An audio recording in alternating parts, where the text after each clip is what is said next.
हम लोग डिस्कस करेंगे यूपी वन दरोगा के लिए जो यूपी के स्पेशल क्वेश्चंस है। आपका एग्जाम यूपी का है तो यूपी के जो जनरल नॉलेज है, जो भी फॉरेस्ट्री से रिलेटेड या जो भी आपका सिलेबस दिया गया है 26 टॉपिक्स, इसमें से जो इंपॉर्टेंट क्वेश्चन बन सकते हैं यूपी के, जो आपको जानना जरूरी है, वो सारी मैंने इस वीडियो में ऐड किए हुए हैं। तो ये आपके लिए मोस्ट इंपॉर्टेंट वीडियो हो जाता है, क्योंकि अभी तक आपने 26 टॉपिक कंप्लीट कर ही लिए होंगे, आप रिवाइज कर रहे होंगे, लेकिन बहुत से बच्चे यूपी का जो पोर्शन है उसको मिस कर देते हैं। लेकिन सबसे इम्पोर्टेंट हो जाता है, क्योंकि आप एग्ज़ाम ही यूपी का देने जा रहे हैं। आप जब इसमें सेलेक्ट होंगे तो आप जॉब भी यूपी में ही करेंगे। तो आपको यूपी का नॉलेज होना बहुत ज़रूरी है। इसलिए मैंने सोचा जो यूपी के इम्पोर्टेंट क्वेश्चंस हैं वो मैं आपके लिए लेकर आऊँ। तो चलिए स्टार्ट करते हैं। हम लोग डिस्कस करेंगे कि प्राणी उद्यान, कितने प्राणी उद्यान हैं। इसमें बहुत से कंफ्यूजन लोगों को बना रहता है यूपी में, राष्ट्रीय उद्यान कितने हैं, वन्यजीव अभयारण्य कितने हैं। मैंने वन्यजीव अभयारण्य में यूपी में जितने भी हैं उनका वीडियो डाल रखा है, तो आप सभी लोग देख सकते हैं जाके। वो मैंने इसमें ऐड नहीं किए हैं, वीडियो बहुत बड़ा हो जाता। तो पक्षी विहार और वन्यजीव अभयारण्य मैंने ऑलरेडी अपलोड कर रखे हैं, तो आप लोग देख सकते हैं जाकर। तो यहाँ पर हम लोग डिस्कस करेंगे प्राणी उद्यान। प्राणी उद्यान यूपी में कितने हैं? तो तीन। तीन राज्य प्राणी उद्यान है। कहाँ कहाँ पर है? तो पहला है हमारा नवाब वाजिद अली शाह प्राणी उद्यान जूलॉजिकल गार्डन, ये लखनऊ में पड़ता है। तो पहला प्राणी उद्यान हमारा कहाँ पर है? लखनऊ में है। और नाम क्या है उसका? नवाब वाजिद अली शाह प्राणी उद्यान जूलॉजिकल गार्डन। दूसरा हमारा कानपुर में पड़ता है, कानपुर चिड़ियाघर नवाबगंज में पड़ता है। तीसरा है हमारा शहीद अशफाक उल्ला खान प्राणी उद्यान, ये गोरखपुर में पड़ता है। शहीद अशफाक उल्ला खान प्राणी उद्यान कहाँ पर है? गोरखपुर में। तो प्राणी उद्यान यूपी में कितने हैं? तीन। ये कान आप नवाबगंज वो वाला मत समझ लीजिएगा कि जो उन्नाव के पास पड़ता है। ये कल्याणपुर के आसपास भी एक नवाबगंज पड़ता है, वहां पे ये स्थित है। तो यूपी में तीन प्राणी उद्यान है, कानपुर में, लखनऊ में, गोरखपुर में। नेक्स्ट है हमारा राष्ट्रीय उद्यान। आप सभी को पता होगा कि यूपी में एकमात्र राष्ट्रीय उद्यान है दुधवा। और इस राष्ट्रीय उद्यान ये कहाँ कहाँ पर स्थित है? तो ये लखीमपुर खीरी और पीलीभीत जिले में स्थित है, 490 किलोमीटर स्क्वायर में। कई बार हो सकता है कि आपसे क्षेत्रफल भी पूछ लिए, क्योंकि हमको कुछ भी नहीं पता कि एग्जामिनर के मूड में क्या है, वो क्या पूछ ले। तो क्षेत्रफल दुधवा राष्ट्रीय उद्यान का कितना है? 490 किलोमीटर स्क्वायर। ऐसे आप लोग याद कर सकते हैं कि अप्रॉक्स 500 के आसपास है, 500 किलोमीटर में फैला हुआ है। एकमात्र राष्ट्रीय उद्यान है तो ज्यादा क्षेत्रफल में फैला हुआ है, ऐसे याद रखिएगा।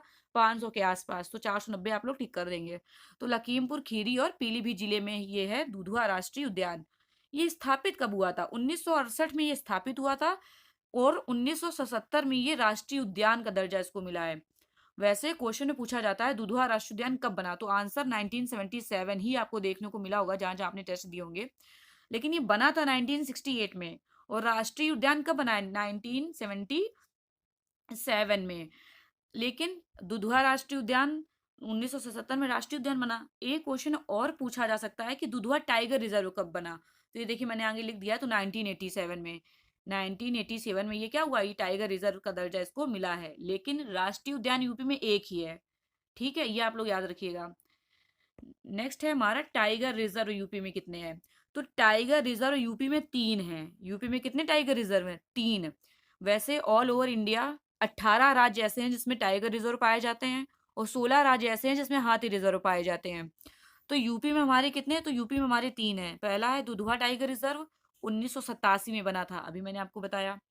दूसरा है अमानगढ़ टाइगर रिजर्व, बिजनौर में स्थित है। अमानगढ़ कहाँ पर स्थित है? बिजनौर में।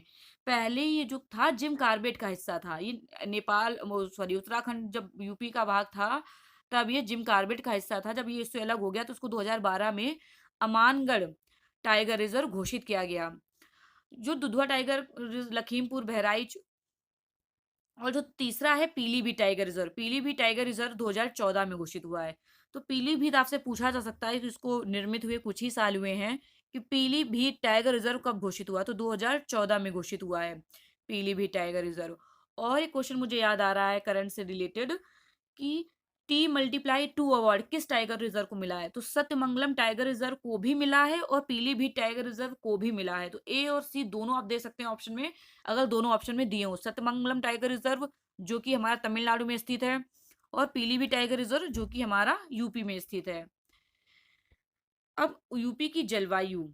उत्तर प्रदेश की जलवायु भारत के मध्यवर्ती भागों के समान ही उष्णकटिबंधीय और उपोष्ण मानसूनी प्रकार की है। तो यूपी की जलवायु कैसी है?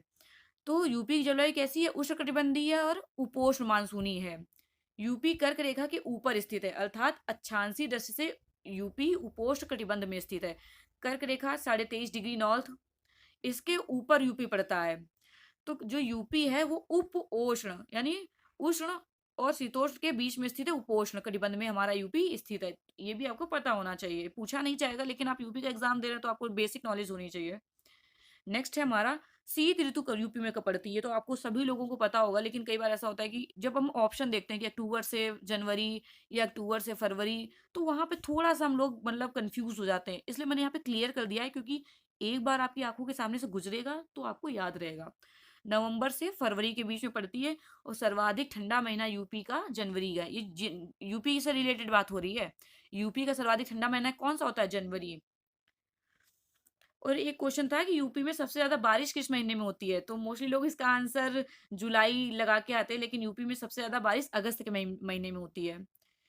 शीतकाल में भूमध्य सागरीय क्षेत्रों में उत्पन्न होने वाले चक्रवातों के भारत में प्रवेश करने पर पश्चिमी उत्तर प्रदेश में 10 सेंटीमीटर से अधिक वर्षा हो जाती है, जिसे मावठ कहते हैं। ये मावठ पूछा जाता है, ये मावठ कहाँ पर होती है? तो ये पश्चिमी भागों में होती है। जो हमारा इंडिया है, ये भूमध्य सागर से जो हवाएं चलती हैं तो वो पश्चिमी क्षेत्र में वर्षा कराती हैं, इसे मावठ कहते हैं। ये रबी की फसल के लिए लाभदायक है।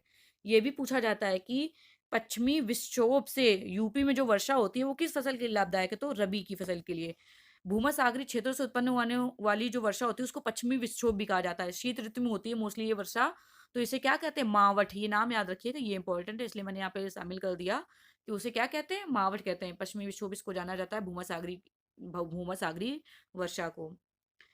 नेक्स्ट है हमारा शीत ऋतु में पश्चिमी गंगा मैदान का तापमान सबसे कम रहता है। जो पश्चिमी गंगा मैदान है यूपी का, सबसे कम तापमान शीत ऋतु में यहीं पे रहता है। अब ग्रीष्म ऋतु की बात कर लेते हैं। कर्क रेखा के निकट होने के कारण प्रदेश के बुंदेलखंडी नगरों में तापमान सर्वाधिक होता है, विशेषकर बांदा जिले में 40 से 47 डिग्री सेंटीग्रेड तक। तो हमें पता है कि यूपी का जो बुंदेलखंड एरिया वो सबसे पिछड़ा हुआ है। क्यों? क्योंकि वहाँ पे बहुत कर्क रेखा के समीप स्थित है। दक्षिणी और पश्चिमी यूपी कर्क रेखा के समीप स्थित है, तो जो यहाँ पे गर्मी है वो बहुत ज्यादा होती है। गर्मी होने की वजह से क्या होती है, यहाँ पे पानी की उपलब्धता भी इतनी नहीं है। आप यूपी के बुंदेलखंड के क्षेत्र देखेंगे वो मोस्टली मतलब अनडेवलप्ड है, कम विकसित है, क्योंकि वहाँ पे जल की उपलब्धता नहीं है, वहाँ पे फसलें अच्छी नहीं हो पाती हैं। और जहाँ पे जिस भी क्षेत्र में खाद्यान्न अच्छा नहीं है वो अल्प विकसित ही होता है। तो बुंदेलखंड क्षेत्रों में मोस्टली ऐसी फसलें होती है जिसमें कम पानी की आवश्यकता होती है, जैसे चना, ज्वार, बाजरा, ये सारी फसलें बुंदेलखंड क्षेत्रों में होती हैं। और बांदा जिले का तापमान तो सबसे कम होता है, 40 से 47 डिग्री सेंटीग्रेड तक। और ये क्वेश्चन पूछा जाता है कि यूपी में सर्वाधिक गर्मी कहाँ पड़ती है, तो यूपी में सर्वाधिक गर्मी आगरा एवं झांसी में पड़ती है। ये भी हमारा एमपी से जुड़े हुए जिले हैं, बुंदेलखंड के क्षेत्र हैं आगरा और झांसी। और सबसे कम गर्मी गर्मी कहाँ पड़ती है? बरेली में। सबसे कम गर्मी बरेली, ये भी आप लोग याद रखिएगा। और सर्वाधिक गर्मी आगरा एवं झांसी, ये राजस्थान। आगरा हमारा आप देखिएगा राजस्थान के बॉर्डर में स्थित है, तो ऐसे रिलेट कर सकते हैं कि आगरा में सर्वाधिक गर्मी है और झांसी में भी। यहाँ पे झांसी का जिक्र हुआ है तो मुझे क्वेश्चन याद आ रहा है, राष्ट्रीय कृषि वानिकी अनुसंधान संस्थान कहाँ पर स्थित है, तो वो हमारा झांसी में ही स्थित है। और स्थापना कब हुई थी? 8 मई 1988 को राष्ट्रीय कृषि अनुसंधान संस्थान की स्थापना झांसी में हुई थी। अब वर्षा ऋतु की बात कर लेते हैं। यूपी में दक्षिण पश्चिम मानसून से सर्वाधिक वर्षा होती है, बंगाल की खाड़ी वाली शाखा से। जो हमारे बंगाल की खाड़ी से मानसून आता है दक्षिण पश्चिम से, उससे सर्वाधिक वर्षा होती है। और इसको क्या कहा जाता है? इसको कहा जाता है पूर्वा। जो पश्चिम बंगाल से मानसून आता है यूपी में उसको क्या कहते हैं? पूर्वा। और जो भूमध्य सागर से मानसून आ रहा था जिसके कारण वर्षा हो रही थी उसको क्या कहते हैं? मावठ। ये दोनों वर्ड आप लोग याद रखिएगा, कंफ्यूज मत होइएगा। जो हमारा भारत है उसमें भूमध्य सागरीय क्षेत्र से जो वर्षा यूपी में हो रही है उसे मावठ कहते हैं, और जो पश्चिम बंगाल क्षेत्र से जो वर्षा हो रही है उसे पूर्वा कहते हैं। लौटे मानसून से तराई क्षेत्र में सर्वाधिक वर्षा होती है। ये क्वेश्चन मैंने कहीं देखा हुआ था कि लौटा हुआ मानसून यूपी के किस क्षेत्र में सर्वाधिक वर्षा कराता है, तो तराई क्षेत्र में सर्वाधिक वर्षा कराता है। उत्तर से दक्षिण वर्षा की मात्रा कम होती जाती है। हमें पता है यूपी में दक्षिण के जो क्षेत्र हैं, यूपी का मान तो उसमें वर्षा कम होती है। दक्षिण के क्षेत्र जो आगरा, झांसी है, बुंदेलखंड क्षेत्र हैं जो, यहाँ पे वर्षा कम होती है। इसे ही बुंदेलखंड के पठारी भाग में वर्षा कम होती है, मैंने आपको बताया सूखाग्रस्त क्षेत्र वो। और यूपी में सर्वाधिक वर्षा कहाँ पर होती है? तो गोरखपुर। सर्वाधिक वर्षा कहाँ होती है? गोरखपुर। और सबसे कम वर्षा कहाँ होती है? मथुरा में। कल मुझे किसी ने कमेंट किया था कि आप करंट करा दीजिए। करंट मैंने आज इसमें वीडियो में लास्ट में थोड़ा शामिल किया है, और मैं आपको बीच बीच में भी जो करंट मुझे याद आती रहेगी मैं वो बताती रहूंगी। जैसे मथुरा है, तो पहला हाथी अस्पताल यूपी के किस जिले में खोला गया है? तो मथुरा। ठीक है। और फॉरेस्ट सिटी कहाँ खोला गया है? फॉरेस्ट सिटी, तो जो फॉरेस्ट सिटी है वो वृंदावन में स्टार्ट हुआ है। Forest city Vrindavan. नेक्स्ट है हमारा, उत्तर प्रदेश का कुल वनावरण कितना है? जो ISFR है उसमें यूपी से रिलेटेड जितने इंपॉर्टेंट क्वेश्चन हैं वो मैंने इसमें शामिल किए हैं। तो यूपी में जो कुल वनावरण पूछा है, तो वनावरण यूपी में कितना है? 14,817.89 वर्ग किलोमीटर। यूपी में वनावरण कितना है? 14,817। और जो परसेंटेज में कितना है? वनावरण का परसेंट है 6.15। वनावरण का परसेंट कितना है? 6.15। और यूपी में वृक्षावरण कितना है? तो इसका आधा है। मैंने तो अप्रॉक्स ऐसे ही याद कर रखा था कि 14 और 7, तो 7,000 कुछ आ जाए तो आप टिक कर दीजिएगा। तो यूपी में वृक्षावरण केवल पूछे तो 7,421। यूपी में वृक्षावरण कितना है? 7,421। और इसका मात्रा कितनी परसेंट में? तो 3.08%। यूपी में कितना वृक्षावरण है? 3.08%। और पूरे इंडिया में कितना वृक्षावरण है वो भी आप लोग रिवाइज कीजिए, कितना है पूरे इंडिया में? तो पूरे इंडिया में है 2.91% वृक्षावरण। और यूपी में वृक्षावरण ज्यादा है, ऐसे कनेक्ट कर लीजिएगा कि इंडिया से यूपी में वृक्षावरण ज्यादा है, 3.08% है। और वनावरण कितना है यूपी में? 6.15% है।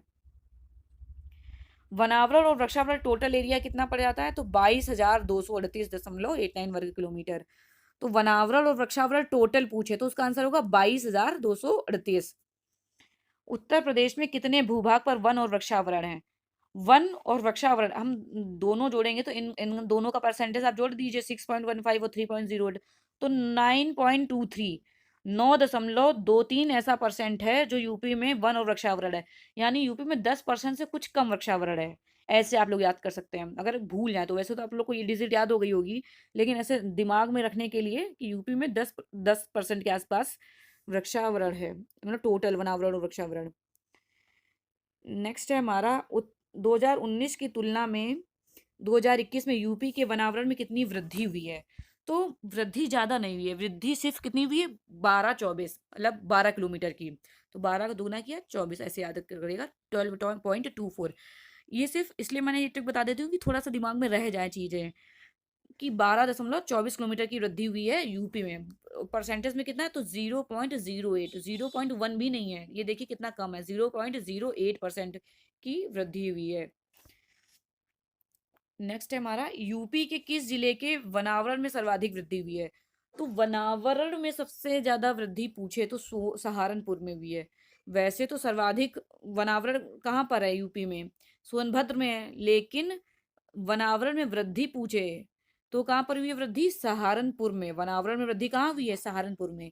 उस वनावरण में सर्वाधिक कमी कहाँ हुई? तो सोनभद्र में। ये देखिए, सर्वाधिक वृक्ष वनावरण सोनभद्र में है, लेकिन सबसे ज्यादा कमी भी यहाँ देखी गई है। जहां पर सबसे ज्यादा वन है वहीं पर सबसे ज्यादा कमी देखी गई है, ऐसे रिलेट कर लीजिए आप। सोनभद्र में सबसे ज्यादा कमी देखी गई है। यूपी के किस जिले में सर्वाधिक अति सघन वन है? वेरी डेंस फॉरेस्ट यूपी के किस जिले में? तो लखीमपुर खीरी जिले में। लखीमपुर खीरी जिले में सर्वाधिक अति सघन वन है। और इंडिया में सर्वाधिक अति सघन वन कहाँ पर है? रिवाइज कीजिए आप लोग, मतलब जब भी आपको कोई रिलेटेड चीज दिखे तो उसको एक बार दिमाग में रख लीजिए तो याद हो जाता है हमेशा के लिए। अरुणाचल प्रदेश। नेक्स्ट है हमारा, सोनभद्र सर्वाधिक मध्यम सघन वन। सोनभद्र में क्या है? सर्वाधिक मध्यम सघन वन है सोनभद्र में। यूपी में सर्वाधिक किस प्रकार के वन है? तो खुले वन। यूपी में सर्वाधिक किस प्रकार के वन है? खुले वन। खुले वन का होते क्या है? खुले वन, मध्यम सघन वन, अति सघन वन, इनकी कोई आपसे परिभाषा पूछे या ऐसे कह दे कि मैचिंग करो तो आप क्या करेंगे? मतलब खुले वन किसे कहते हैं? जिनका एरिया, जिनका मतलब जो डेंसिटी है वो 10% से कम हो, वो खुले वन। 10 से 40 के बीच में हो घनत्व, 10 से 40 तो मध्यम सघन वन हो जाएंगे। और 10 से 40 के बीच में हो तो खुले वन, और 40 से 70 के बीच में तो मध्यम सघन वन। खुले वन आपके क्या होंगे? 10 से 40 के बीच में खुले वन। मध्यम सघन वन आपके होंगे 40 से 70, जिनका घनत्व हो और अति सघन वन आपके होंगे 70% से ज्यादा, जहां पर घनत्व हो वो अति सघन वन होंगे। और 10% से कम में तो आपकी झाड़ियां आ जाती हैं, मतलब। तो ये आप लोग याद रखिएगा। यूपी में 29 प्रकार के वन पाए जाते हैं। कितने प्रकार के वन पाए जाते हैं? 29 प्रकार के। ये क्वेश्चन मैंने कहीं देखा था, इसलिए मैंने एक लाइन लिख ली थी। यूपी में 29 प्रकार के वन पाए जाते हैं। अब ये मैंने कहीं क्वेश्चन मैं देख रही थी किसी कहीं पर, तो ये मुझे यूपी के क्वेश्चन एक साथ दिखे और मुझे इंपॉर्टेंट लगे कि मैं आप लोगों के लिए ये लेकर आऊँ, इसलिए मैंने सारे क्वेश्चन लिख लिए। और तो चलिए स्टार्ट करते हैं। उत्तर प्रदेश में पीलीभीत वन्य जीव अभयारण्य को टाइगर रिजर्व का दर्जा कब मिला? तो 2014 में, मैंने आपको बताया था। और टी मल्टीप्लाई टू अवार्ड भी इसको मिला हुआ है। नेक्स्ट है हमारा, उत्तर प्रदेश सरकार ने भारतीय वन उत्तर प्रदेश संशोधन अधिनियम 2000 को कब लागू किया? पहली बात, जो उत्तर प्रदेश वन संशोधन अधिनियम है वो 2000 में आया था। और लागू कब हुआ है? तो अप्रैल 2001 में भारतीय वन उत्तर प्रदेश संशोधन अधिनियम लागू हुआ है। नेक्स्ट हमारा, उत्तर प्रदेश वन विभाग कब स्थापित हुआ? तो उत्तर प्रदेश वन विभाग की बात की जा रही है तो 25 नवंबर 1974 को, 25 नवंबर 1974 को वन निगम, सॉरी वन विभाग मेरे मुंह से निकल रहा है, इसे कहते हैं ना, मैं पर देख वन निगम ही रही हूँ, मेरे दिमाग में भी वन निगम चल रहा है लेकिन मुंह से वन विभाग निकल रहा है। तो कुछ ऐसी गलतियां हो जाती हैं, आप लोग माइंड मत कीजिएगा। उत्तर प्रदेश में वन निगम की स्थापना कब हुई है? 25 नवंबर 1974 को। उत्तर प्रदेश सरकार ने जापान सरकार के सहयोग से सहभागी वन प्रबंधन निर्धनता उन्मूलन परियोजना कब लागू हुई? तो 2010 में। जापान सरकार के सहयोग से सहभागी वन प्रबंधन और निर्धनता उन्मूलन परियोजना 2010 में चालू हुई है। उत्तर प्रदेश सरकार द्वारा ग्रीन यूपी क्लीन यूपी अभियान कब चला? तो green UP clean UP 2015। Green UP clean UP 2015। Uttar Pradesh सरकार ने ऑपरेशन ग्रीन परियोजना कब चलाई? 2001। ऑपरेशन ग्रीन परियोजना 2001 में। हरियाली परियोजना कब आई थी? तो 27 फरवरी 2003 में। ग्रीन परियोजना कब आई है? 2001 में। नेक्स्ट है हमारा, उत्तर प्रदेश सरकार ने राज्य में संयुक्त वन प्रबंधन कब लागू किया? तो 1992 में। जेएफएम आया कब था? तो 1988 की नीति में इसकी चर्चा की गई थी और 1990 में ये आया था। ज्वाइंट फॉरेस्ट मैनेजमेंट 1990 में ही आया था इंडिया में। लेकिन यूपी में कब लागू किया? तो ऐसे रिलेट कर सकते हैं आप लोग कि 2 साल बाद यूपी में लागू हुआ। उत्तर प्रदेश सरकार ने वन महोत्सव कब से आरंभ किया? तो उत्तर प्रदेश सरकार ने वन महोत्सव 1952 से स्टार्ट किया है। और भारत में वन महोत्सव कब से चालू हुआ? तो 1950 से चालू हुआ है वन महोत्सव। के एम मुंशी ने चालू किया था। और सबसे पहली बार वन महोत्सव 1947 में मनाया गया था। सबसे पहले कब मनाया गया था? 1947 में। फिर 1950 से इसे रेगुलर कर दिया के एम मुंशी ने। और यूपी ने कब मनाया? 1952 में। विश्व बैंक की सहायता से उत्तर प्रदेश में उत्तर प्रदेश वानिकी योजना कब शुरू हुई? ये पहली बात, इसको कौन इसको सपोर्ट कर रहा है? तो विश्व बैंक। ये भी पूछ लेते हैं, उत्तर प्रदेश वानिकी योजना किसके सपोर्ट से चल रही है? तो विश्व बैंक के समर्थन से इसको प्राप्त है। विश्व बैंक का समर्थन इसको प्राप्त है। उत्तर प्रदेश वानिकी योजना कब स्टार्ट हुई है? 1998 में। उत्तर प्रदेश में सामाजिक वानिकी योजना कब शुरू हुई? तो उत्तर प्रदेश में सामाजिक वानिकी योजना 1979 में, 1979 में। जबकि ऑल इंडिया में ये कब आई थी? 1976 में। 1976 में पूरे भारत में आई थी। पांचवी पंचवर्षीय योजना में सामाजिक वानिकी आई थी। लेकिन यूपी में 3 साल बाद, ऐसे रिलेट कर लीजिएगा कि 1979 में सामाजिक वानिकी योजना शुरू हुई। नेक्स्ट है हमारा, अवैध कटाई को रोकने के लिए कितने जिलों में राज्य सरकार द्वारा वन सुरक्षा योजना चलाई गई? मतलब जो कटाई हो रही थी वनों को, उनको उससे बचाने के लिए तो 27 जिलों में वन सुरक्षा योजना यूपी में चलाई गई है। और एक क्वेश्चन ऐसे करंट से रिलेटेड था कि यूपी के कितने जिलों में, मतलब यूपी की कितनी ग्राम पंचायतों को कोई अवार्ड दिया गया? मुझे एग्जैक्टली नाम नहीं याद आ रहा है, लेकिन 27 पंचायतों को यूपी में वो पुरस्कार दिया गया, तो वहां भी आंसर 27 है। आप लोग को कभी वो मिलेगा तो आप लोग टिक कर लीजिएगा, मुझे नाम नहीं याद आ रहा है अभी। नेक्स्ट है हमारा, उत्तर प्रदेश का पहला वन्यजीव विहार कौन सा है? तो मोतीचूर वन्यजीव विहार उत्तर प्रदेश का सबसे पहला वन्यजीव विहार है। इसमें कई लोग अभी कंफ्यूज होंगे कि चंद्रप्रभा वन्यजीव विहार, लेकिन ये क्वेश्चन मैंने कहीं देखा हुआ था। चंद्रप्रभा मैंने पढ़ा था कि 1957 में आया था, लेकिन वहां पे आंसर मोतीचूर वन्यजीव विहार दिया था। आप लोग एक बार इसको रीचेक कर लीजिएगा, ये मत कहिएगा कि मैंने गलत बता दिया। मैंने भी चंद्रप्रभा पढ़ा है 1957। ये मैंने इसलिए लिख दिया था क्योंकि ये मुझे क्वेश्चन कहीं दिखा था। तो नेक्स्ट है, उत्तर प्रदेश में वन्य जीव परिरक्षण संगठन की स्थापना कब हुई? तो 1956 में। वन्य जीव परिरक्षण संगठन 1956 में। उत्तर प्रदेश में कुल कितने राष्ट्रीय उद्यान है? एक, दुधवा 1977 में स्थापित, 1977 और 1987 में टाइगर रिजर्व घोषित। दुधवा राष्ट्रीय उद्यान को राष्ट्रीय उद्यान का दर्जा 1977 बताया मैंने आपको। उत्तर प्रदेश का सबसे छोटा पक्षी विहार सेखा पक्षी विहार 2016 में बना ये। कहाँ पर स्थित है? अलीगढ़ में स्थित है सेखा पक्षी विहार, सबसे छोटा है। 0.25 किलोमीटर का है, यानी 250 मीटर के आसपास का ये है। नेक्स्ट क्वेश्चन है हमारा, डॉक्टर भीमराव अंबेडकर पक्षी विहार कहाँ पर स्थित है? तो ये प्रतापगढ़ में स्थित है। विजय सागर पक्षी विहार कहाँ पर स्थित है? महोबा में स्थित है। विजय सागर पक्षी विहार जो है यहीं पे अभी हाल ही में पक्षी महोत्सव मनाया गया है। ये करंट का क्वेश्चन है, आप लोग याद रखिएगा। विजय सागर जो पक्षी विहार महोबा में स्थित है, यहाँ पर ही पक्षी महोत्सव मनाया गया है। नेक्स्ट है हमारा, ताजमहल को पर्यावरणीय प्रदूषण से बचाने के लिए ताज ट्रेपेजियम योजना कब शुरू की गई? तो 1999 में। ताज ट्रेपेजियम योजना 1999 में। और 1998 में क्या आया था? अभी मैंने आपको बताया है। 1998 में हमारा क्या आया था? वन नीति वानिकी योजना शुरू हुई थी। और 1998 में यूपी में वानिकी योजना शुरू हुई। और ताज ट्रेपेजियम योजना 1999। रिवाइज करते रहा करिए। ये मत सोचा करिए कि मैं क्वेश्चन को 10 बार बोल रही हूँ, आपका टाइम वेस्ट हो रहा है। टाइम वेस्ट नहीं हो रहा, ये सारी चीज़ें आपको याद हो रही हैं। उत्तर प्रदेश सरकार ने किस ग्राम को पहला वेलहत्थी सॉरी, उत्तर प्रदेश सरकार ने किस ग्राम को पहला ग्राम वन पहला कौन सा है? तो वेलहत्थी। पहला ग्राम वन कौन सा है? वेलहत्थी। और ये किस जिले में स्थित है? तो वेलहत्थी सोनभद्र में स्थित है। वेलहत्थी किस में स्थित है? सोनभद्र में। सर्वाधिक वनावरण वहीं है, तो वहीं का एक गाँव है वेलहत्थी, उसी को ग्राम वन घोषित किया गया है। नेक्स्ट क्वेश्चन है हमारा, उत्तर प्रदेश का पहला टाइगर रेस्क्यू सेंटर कहाँ स्थापित हुआ है? तो पीलीभीत। टाइगर रेस्क्यू सेंटर कहाँ स्थापित हुआ है? पीलीभीत में। नाबार्ड बैंक द्वारा उत्तर प्रदेश में जलवायु परिवर्तन का केंद्र कहाँ स्थापित हुआ है? तो जलवायु परिवर्तन का केंद्र लखनऊ में स्थापित किया गया है। उत्तर प्रदेश में जटायु संरक्षण एवं प्रजनन केंद्र कहाँ स्थित है? अगर उत्तर प्रदेश में, देखिए कई बच्चे कंफ्यूज हो रहे थे, उत्तर प्रदेश में जटायु संरक्षण और प्रजनन केंद्र पूछे तो महाराजगंज है। यूपी में महाराजगंज है। ओवरऑल इंडिया में पूछे तो पंजौर है, पंजौर हरियाणा। गिद्ध संरक्षण केंद्र, जटायु संरक्षण केंद्र कहाँ स्थापित किया गया इंडिया में? पंजौर हरियाणा में। यूपी में पूछे तो यूपी में महाराजगंज में। ये आप लोग मत कंफ्यूज होइएगा। कोपेन के अनुसार उत्तर प्रदेश की जलवायु का प्रकार क्या है? तो CWG। उत्तर प्रदेश में सर्वाधिक वर्षा किस माह में होती है? मैंने आपको बताया था अगस्त में होती है। बंगाल की खाड़ी से उठने वाला मानसून जब बिहार से होकर उत्तर प्रदेश में प्रवेश करता है तो उसे क्या कहा जाता है? पूर्वा। ये भी मैंने आपको बताया था।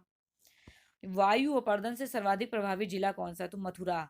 मथुरा जो है वायु अपर्दन से सर्वाधिक प्रभावित जिला है। जल अपर्दन सर्वाधिक किस क्षेत्र में होता है? तो हिमालय के तराई क्षेत्र में जल अपर्दन सर्वाधिक होता है। उत्तर प्रदेश में सघन वनों का प्रतिशत कितना है? तो 2.76%। उत्तर प्रदेश में सघन वनों का प्रतिशत कितना है? 2.76% सघन वन है।